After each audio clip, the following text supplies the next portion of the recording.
Ja, goddag. Jeg hedder Peter Dein, og jeg er daglig leder på behandlingscenterets Minnesota Consult og internatbehandlingscenterets Lotus-modellen, som er beliggende på Fanø.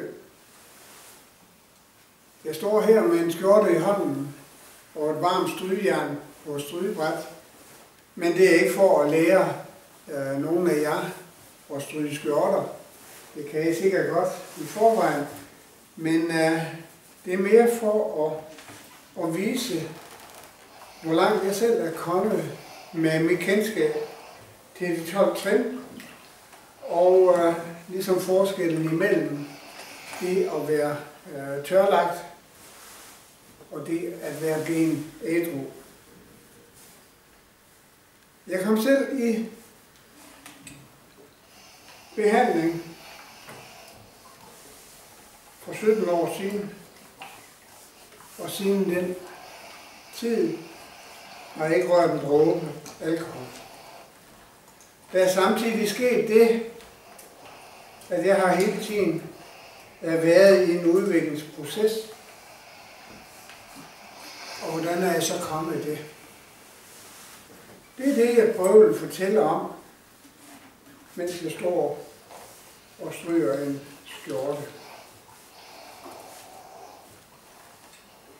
De 12 trin er jo et gammelt amerikansk program, der startede helt tilbage i 30'ernes USA, og er forslag til, hvordan en alkoholiker kan følge vejen fra ikke at drikke og til at få det godt med ikke at drikke.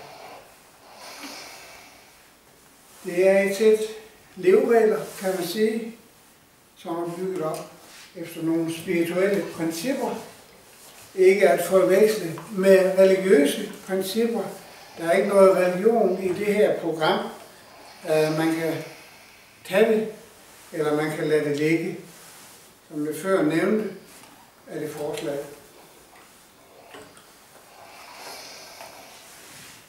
Første trin er en indsigt i det selvbedrag, vi har været i igennem mange år. Vi skal frem til den indrømmelse,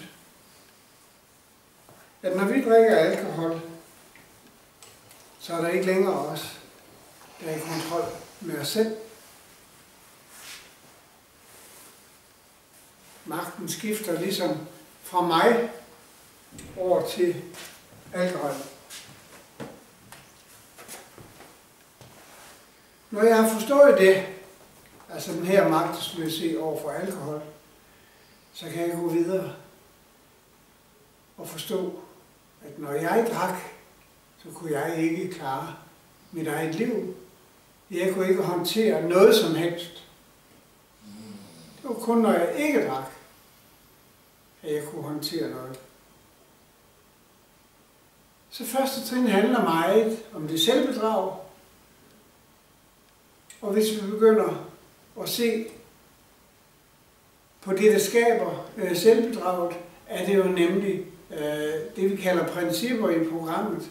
Nogle livsbekræftende værdier, som ærlighed kontra uærlighed, som forårsager, at vi vikler os ind i det spindelvæv af selvbedrag. Det er meget vanskeligt at komme ud af, men det er ligesom betingelsen, at vi ikke drikker, for ligesom at komme videre i det her program. Og derom lidt senere. Tak.